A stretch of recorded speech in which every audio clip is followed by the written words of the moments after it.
ahoana marina mizotra mankaiza marina i Madagasikara. Antananarivo tanànantsika tsy maintsy madio, tsy maintsy mandroso.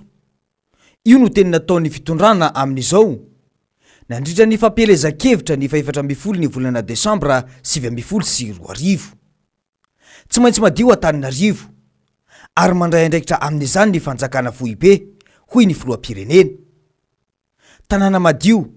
matehonina, tontolo ara-pahasalamana taratry ny fampandrosoana ny tanjon'ny fitondram-panjakana amin'izany hoy hatrany ny filoham-pirenena ankehitriny io. Noho izany indrindra dia fiara vaventy miisa 530, daba fanariana fako miisa 570, fanamiana sy fitaovana isan-karazany natolotra ho an'ny samva ny andron'ny 14 ny volana Desambra 2024. Ireo fanomezana ireo dia anampin'ny samva anatanteraka ny andraikiny amin'ny fandrofana ny loto sy ny fako miparitaka manerana ny tanàna. Nambaran'ny filoham-pirenena fa averina eo ambany ny fiadidina ny tanàna Antananarivo ny fitantanana ny samva izay efa rafitra pia ity sampana ity hatramin'izay. Ankoatr'izay, manomboka ny volana Janoary 2024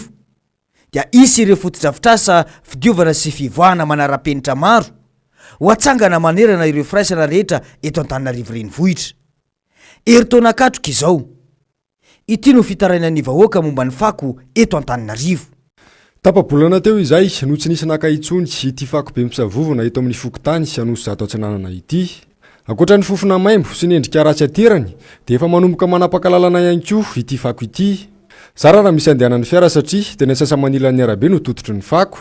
Tsy lazaina intsony ny voka-dratsy aterany amin'ireo mpivarotra marobe eto anolohan'ity fako ity. Raha tokony izy rehefa atany commune ndray zavatra tokony tsy hoe avela tokony tsy avela betaveta zao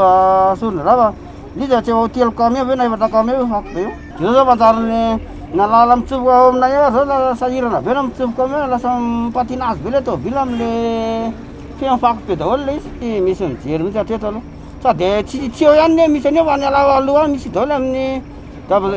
bakandao jery zany misy daholo. Raha ny kelikely raha fa kelikely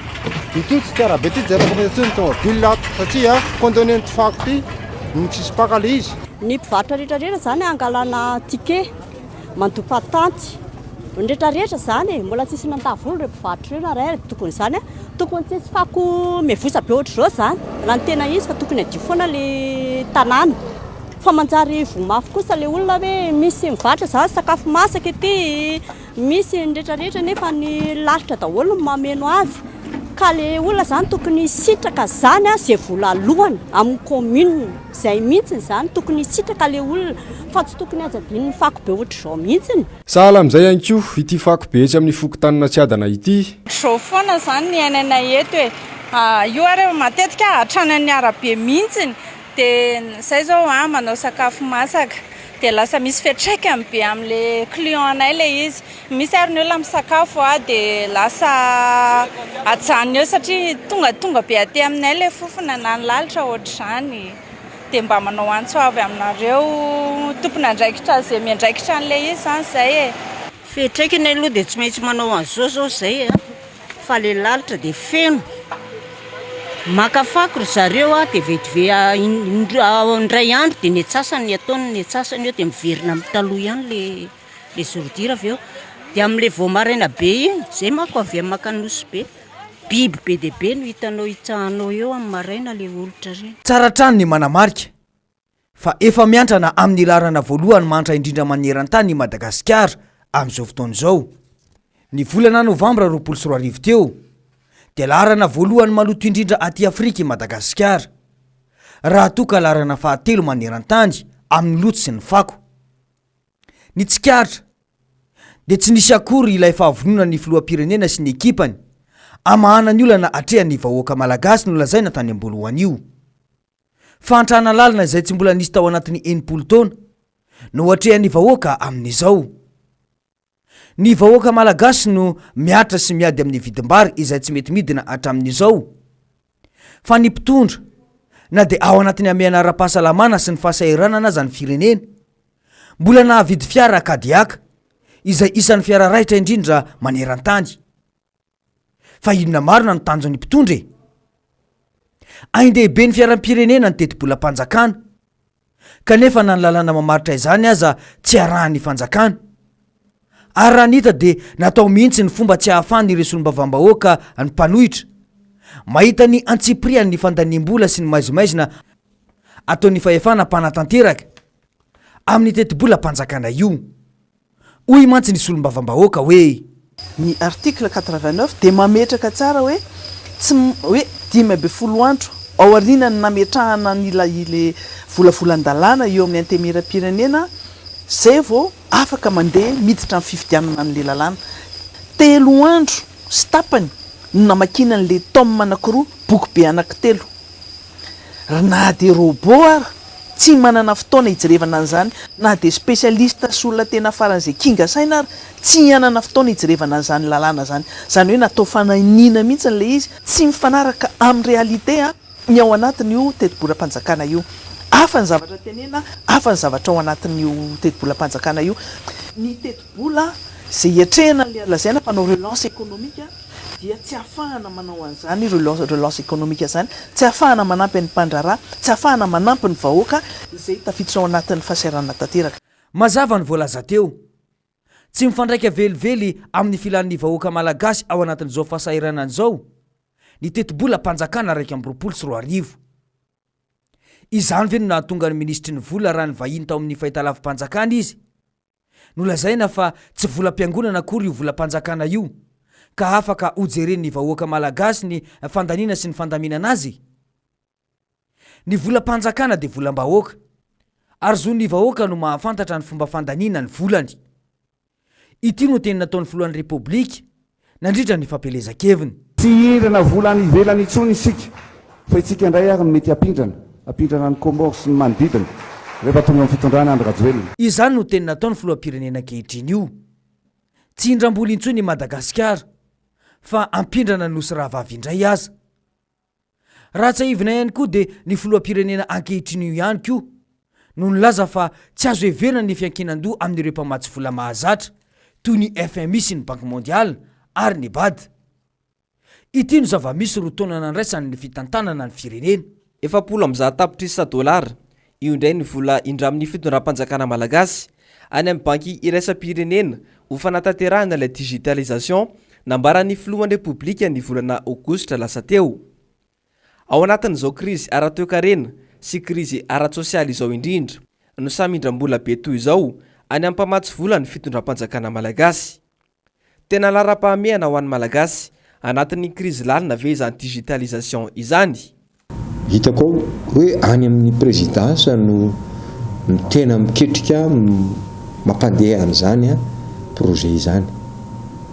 amiko aloha dia manahirana zany fa asana ministère zany tsy ny olona nyresahana eto fa rafitra asana ministère zany ary saripady satria ny iantoka ny anarina na tiana na tsy tiana iantoka ny fomba anaovana amin'ny fifidianana zany dia hoana moa ny eritretanao hoe ilay filoham-pirenena no na ny ekipa ao aminy no mikirakirana zany tsy mametraka n'olona aza sinareo sarin'olona mihitsy amin'loana amin'izany resaka zany fa eo amin'ny fitantarana firenena zany miaina ao anatin'ny fitaka tanteraka ny vahoaka ny marary ny vahoaka ve no tsy hainy mpitondra sa hodiny tsy hita ireo fitarenana maro ataon'ny vahoaka io iarany rehetra mahita ny fahatapahan-jiro izay tsy ahitana vahaolana hatramin'izao na dia nolazaina aza fa isy ny vahaolana ho atolotra ny orinasa-panjakana jirama ity dia hoy ny solombavam-bahoaka hoe miaino an'io resaka jirama io anao dia lasa ny sainao hoe tsy eo amin'ilay mpiasa majinika tsy eo amin'ilay mpitantana eo amin'ilay jirama no misy ny olan'ilay jirama fa any amin'ilay manodidina mpitondra tadiavina zay zany le izy fa misy mikimaky ngeza be any ambadika any fa tsy hitatsika fa aleo no aviny anambara azy za mino fa ny mpamatsy vola tsy hipetraka fotsiny amin'izao hoe ataovy zay tianareo atao nareo fanjakana ao anatin'ny jirama aza dinoina fa mampiodina ny jiramange ao anatin'ny tetikasa rehetrarehetra zay atao dia ny mpamatsy vola no miara-miasa amintsika ny banky iraisam-pirenena indrindrandrindra izy eo foana manaraka manampy antsika hoe inona ny olana amin'ity resaka famatsiana herinaratra eto Madagasikara ity raha ho antsika eto Madagasikara nge zany famatsira herinaratra zany mbola tsy misitraka an'izany ny ampahambetsaka mivoaka malagasy zarara misy 20 isan-jato firy taona ny isiany jirama maninona ny tsy mihitatra zany de nefa tsika ampiny banky raisam-pirenena foana hatramizay mahazo subvention mahazo foana de eo zany tsika no mametraka baraingo amin'ny hoe fa manino ty tale général Jirama tya no midoboka any amponja inona ny eo ambadika io ny départementa miandraikitra an'le izy a ny jiro ny ministère ny angovo ny rano aty ministère ny rano ao anatin'le ministère ny rano zany mbola misahana mifako koa izy zay raha tsika malala no fako am'izao fotoana zao eto Antananarivo de zay zany le izy le tena hoe misy zavatra tena mikorotana ranga ao anatin'le zavatra tena hoe misy zavatra tsy raha nisy ny zavatra nanenjehana ny fitatana ny bentanana lalora valimanina tamin'ny fotoanandro nanomezana tsiny an'izany de hoe io fako n'Antananarivo vola izy akeo izy ny irany rosy zay inona ny ambaran'ireo mpanenjika reo ngeny tena nanenjika ny maire lalora valimanina tamin'izany fotoana zany raha ovina ny vahoaka malagasy vao ifo amin'ny torimasony indrindra fa mahakasika ny fomba fitantanana sy ny gaboraraka atao amin'izao volam-bahoaka izao olombitsy akaiky ny fitondrana ihany sisa no tazana fa miaina ao anatin'ny filaminana ny kolikoly sy ny fanaovana baranay ny kitapom-bolam-panjakana no hita fa manjaka amin'izao fotoana izao misotra mankaiza marina ity firenentsika ity raha ovina ny vahoaka malagasy vao valala be mifo amin'izao fitantanan-draha ram-pirenena izao fa ahoana mariny